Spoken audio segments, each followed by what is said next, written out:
அல்லேலூயா. ஆண்டவருடைய நாமம் மைப்படுவதாக.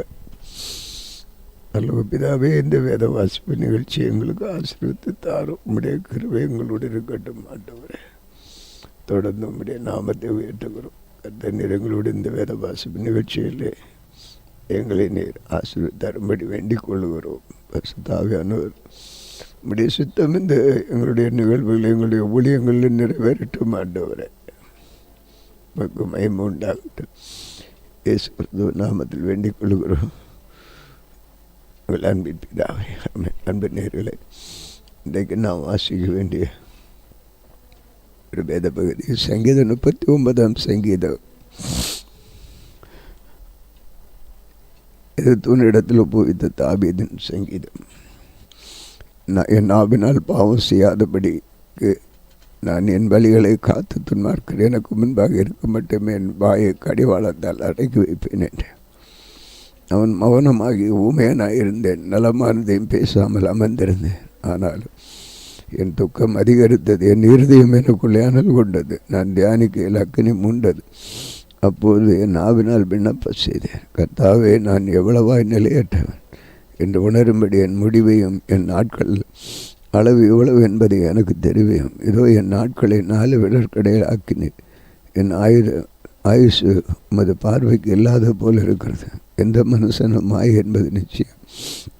பேசமாகவே மனுஷன் தெரிகிறான், விருதாவாகவே சஞ்சலப்படுகிறான், ஆசையை சேர்க்கிறான், யாரதை மாறிக்கொள்வான் என்று அறி. இப்பொழுதும் ஆண்டவரே, நான் எதற்கு எதிர்பார்க்கிறேன்? நீரே என் நம்பிக்கை.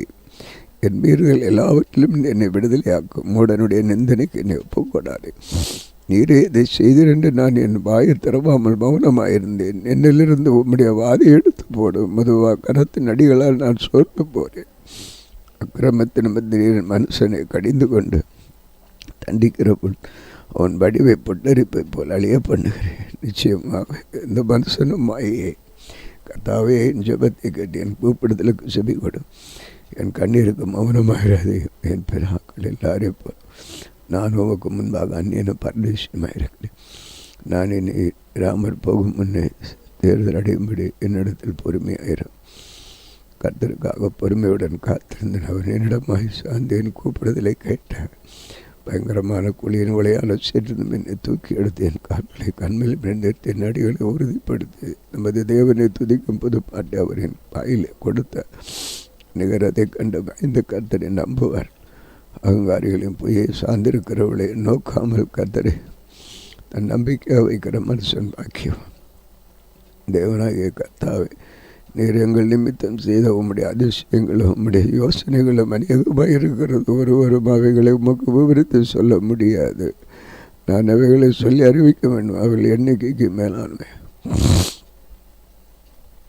பலியையும் காணிக்கையும் நீர் விரும்பாமல் என் செவிகளை திறந்து சர்வாங்க தகன பலிகளையும் பாவ நிவாரணங்களையும் நீ கேட்கவில்லை. அப்பொழுது நான் இதோ ஒரு வருகிறேன், புஸ்தகம் சொல்லி என்னை குறித்து எழுதியிருக்கிறது. என் தேவனை உமக்கு பிரியமான செய்ய விரும்புகிறேன். உமது நியாயப்பிரமாணம் உள்ளத்துக்குள் இருக்கிறது என்று சொன்னேன். மகா சபையிலே நீதியை பிரசங்கித்தேன், என் உதடுகளை மூடேன். கர்த்தாவை, நீர் அதை அறிவீர். உம்முடைய நீதியை நான் என் இருதயத்துக்குள் மறைத்து வைக்கவில்லை. உமது சத்தியத்தை உமது ரட்சிப்பையும் சொல்லியிருக்கிறேன். உமது கிருபையும் உமது உண்மையும் உண்மைக்கு அறிவியாதபடி நான் ஒழித்து வைக்கவில்லை. கர்த்தாவே, நீர் உம்முடைய இரக்கங்கள் எனக்கு கிடையாமற் போக உமது கிருபை உமது உண்மை எப்பொழுதும் என்னைக்காக என்னைக்கு கடங்காத தீமைகள் என்னை சொல்லு கொண்டது. என் அக்கிரமங்கள் என்னை தொடர்ந்து பிடித்தது. நான் நிமிர்ந்து பார்க்கக்கூடாமல் அவைகளை என் தலைமையில் அதிகமாக இருக்கிறேன். இருதயம் சோர்ந்து போகிறேன். கர்த்தாவை, என்னை விடுவித்தள்ள. கர்த்தாவை, என்ன சகாயம் பண்ண தேவனே. என் பிராணனை அடிக்க தேடுவர்கள் ஏகமாய் வெட்கை நான் எனக்கு தீங்கு செய்வருமை பின்னிட்டு என் பேரலா என்று சொல்லுகிறவர்கள் தங்கள் வெட்கத்தின் பலனை கைவிடாம். உம்மை தேடுகிற அனைவருக்கும் நீர் மகிழ்ந்து சந்தோஷப்படுவார்களா? உம்முடைய ரட்சிப்பை விரும்புவர்கள் கர்த்தருக்கு மகிமை உண்டாக என்று எப்பொழுது சொல்வார்களா? நான் சிறுமைகளுமே மாணவன், கர்த்தரோ என் மேல் நினைவாயிருக்கிறேன். தேவரீர் என் துணை, என்னை பிடிக்கிறோமா இருக்கிறேன். தேவனே தாமதியாக சங்கீதம் 51 அகத்தில் ஒன்று விட்ட சங்கீதம். சிரமப்பட்டவன் மேல் சிந்தை உள்ளவன் பாக்கியவா. தீங்கு நாள் கர்த்தரவனை விடுவிப்பான். கர்த்தரவனை பாதுகாத்தவனை உயிரோட வைப்பான். உண்மையில் அவன் பாக்கியவனாக சத்துக்கள் இஷ்டத்துக்கு நீர் அவனை ஒப்புக்கொடு. படுக்கையின் மேல் வியாதியாக கிடக்கிற அவனை கர்த்தர் தாங்குவார். அவனுடைய வியாதி அவன் படுக்கை முழுவதையும் மாற்றி கர்த்தாவே என் மேல் இறக்குமாயிரும். உமக்கு விரோதமாய் பாவம் செய்ய ஆத்மாவை குணமாக்கும் என்று நான் சொன்னேன். அவன் எப்பொழுது சாவான், அவன் எப்பொழுது வழியும் என்று என் சத்துருக்கள் எனக்கு விரோதமாய் சொல்லுகிறார். அவர் என்னை பார்க்க வந்தால் வஞ்சனையாக பேசுகிறார். அவன் தன் இருதயத்தில் அக்கிரமத்தை சேர்த்து தெருவில் விட்டுகிறான். பகஞ்சர் எல்லாரும் என் மேல் பயப்படும் எனக்கு விரோதமாக நினைத்து தேராவியாதி அவனை பிடித்து கொண்டது. படுக்கையில் கிடக்கிற அவன் எழுந்திருப்பதில்லை. என் பிராண சிநேகிதன் நான் நம்பினவன் என் அப்பம் புசித்தவனுமாகிய மனுஷன் என் மேல் தன் குதிங்காலை தூக்கினான். கர்த்தாவே நீர் எனக்கு இறங்கி நான் அவர்களுக்கு சரி கட்ட என்னை இழந்திருக்க பண்ணம். என் சத்துரு என் மேல் ஜெயம் கொள்ளாததினாலே நீர் என் மேல் பிரியமாக இருக்கிற என்று அறிவேன். நீர் என் உத்தமத்தில் என்னை தாங்கி என்னைக்கும் உம்முடைய சமூகத்தில் என்னை நிலைநிறுத்துவேன். இஸ்ரவேலின் தேவனாகிய கர்த்தர் ஆதியாக என்னென்றைக்கும் உள்ள சதா காலங்களில் சோத்திரிக்கப்படத்தப்பட்டவர். ஆமே ஆமே.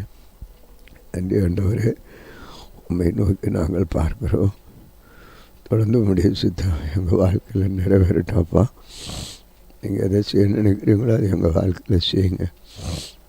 ஜெயம் கொடுக்கறது இவனுக்கு சோத்திரம். நல்ல வார்த்தைகளால் எங்களை நீங்கள் திடப்படுத்துகிறீங்க. இயேசுவின் நாமத்தில் கேட்குறோம் பிதாவே, ஆமென். இந்த நாளிலும் எங்களுக்கு விரோதமாக கிரியை செய்கிற சகல அந்தகார வல்லமையின் ஆவிகளையும் இயேசு நாமத்தில் கடிந்து கட்டுகிறோம். ஆமென்.